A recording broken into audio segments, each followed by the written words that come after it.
Olá, tudo bem? Meu nome é Francisco Milton e com a simplicidade do cotidiano da vida, te convido a prosseguirmos o estudo bíblico, versículo por versículo do livro de Tiago. Hoje estudaremos dos versículos de 7 a 12 do capítulo 3. Diz assim a palavra do Senhor: toda espécie de animais, aves, répteis e criaturas do mar domam-se e têm sido domado pela espécie humana. A língua, porém, ninguém consegue domar. É um mal incontrolável, cheio de veneno mortífero. Com a língua bendizemos o Senhor e Pai, e com ela amaldiçoamos o homem, feito à semelhança de Deus. Da mesma boca procede bênção e maldição. Meus irmãos, não pode ser assim. Acaso pode sair água doce e água amarga da mesma fonte? Meus irmãos, pode uma figueira produzir azeitona ou uma videira figos? Da mesma forma, uma fonte de água salgada não pode produzir água doce. Amém? Queridos, nesse capítulo 3, Tiago ele está retomando a temática atinente à língua. Você lembra que nós estudamos na semana passada?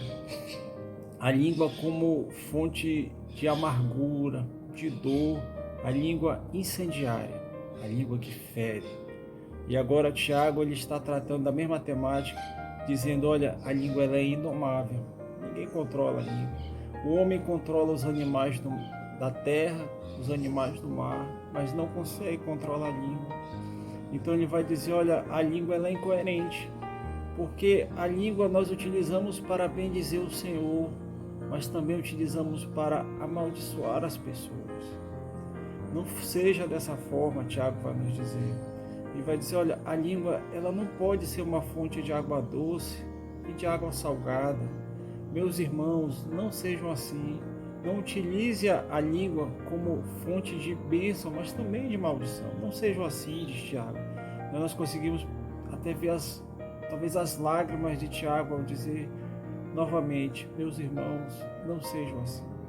E ele vai dizer, olha, assim como a figueira não produz azeitonas, ou a videira não produz figo, a fonte de água salgada não pode produzir água doce. A fonte de água doce não pode produzir água salgada. E veja, fazendo essa leitura, nós podemos trazer pelo menos 3 ensinamentos para nós.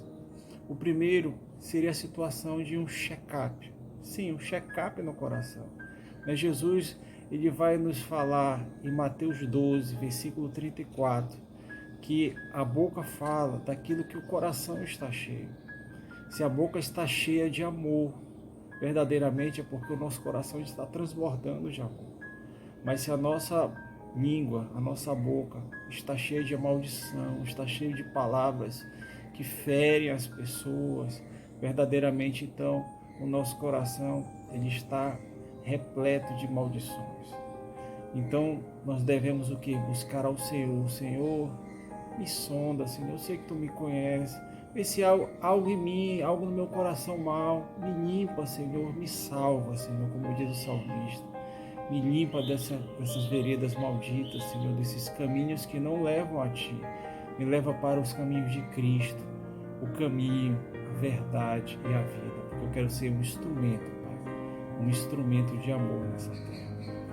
Mas nós podemos verificar não apenas a questão do check-up, mas nós podemos verificar também que nós não podemos ficar em cima do muro. Muitos são fontes de bênção e de maldição. Utilizam a língua, a boca para abençoar as pessoas, mas também para maldizer, para amaldiçoar as pessoas. Nós não podemos ser assim. A palavra de Deus, como Tiago utiliza o seu lamento. Meus amados irmãos, não sejam assim. O Cristo está falando para nós, meus amados irmãos, não fique em cima do mundo. Não seja fonte de bênção, mas também fonte de maldição. Seja única e exclusivamente fonte de bênção na vida das pessoas. E bendiga e adore apenas ao Senhor. Mas Ele vai nos falar também, não apenas do check-up, não apenas de ficarmos em cima do muro, mas Ele nos convoca a transformarmos a nossa mente pela renovação do entendimento, como registra Paulo na carta aos Romanos, no capítulo 12, versículo 12. Muitos têm até dito: eu nasci assim, eu vou morrer assim, eu procedo dessa forma desde a minha infância. Mas sabe, queridos, Deus, Ele nos transforma.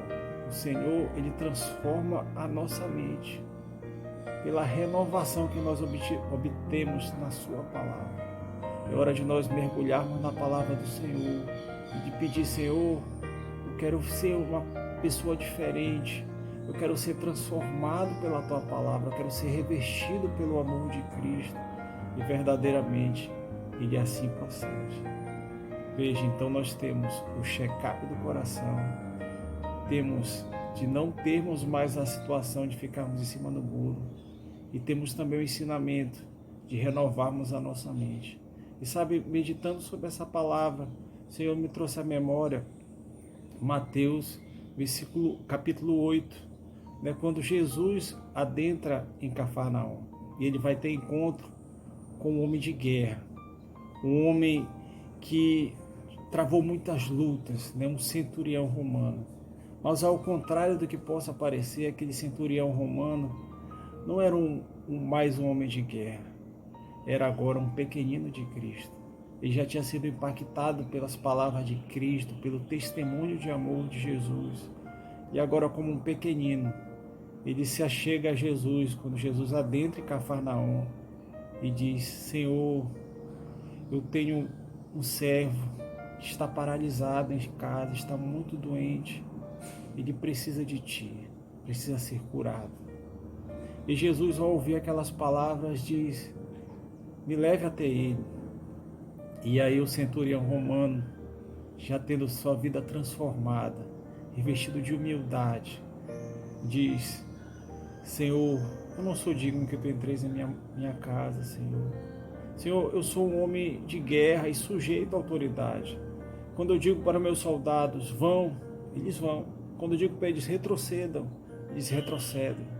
Senhor, diz para mim só uma palavra e certamente o meu servo será curado. Naquele momento, Jesus, impactado pelaquela fé, pelo coração transformado daquele homem, daquele centurião, que mais parecia um servo fiel ao Senhor, diz: eu nunca vi tamanha fé em Israel. Vá, que o seu servo já está curado. E a leitura de Mateus prossegue dizendo que o servo daquele centurião já havia sido curado pelas palavras de Cristo. Que nós possamos verdadeiramente nos revestir do amor do Senhor. Se preciso for fazer o check-up, que nós façamos o check-up do nosso coração. Que nós não fiquemos em cima do muro, mas verdadeiramente assumimos a posição de adorar e bendizer unicamente ao Senhor. Que nós transformemos a nossa mente, não pela nossa força, não pelo aquilo que temos, mas pela palavra do Senhor. Amém? Vamos orar. Pai querido, Pai maravilhoso, graça nós te damos, Senhor, porque Tu tens sido misericordioso conosco, Pai. Cuida de nós, Senhor. Sonda os nossos corações, Pai. Transforma nossas vidas, Pai, com o amor de Cristo, Senhor. Que nós possamos, Pai, utilizar a nossa língua, Senhor, a nossa boca, como instrumento de bênção na vida do nosso semelhante. Que nós possamos mais e mais te bendizer e te adorar. No nome de Jesus. Amém. Bem, queridos, tenham um bom dia e até a próxima.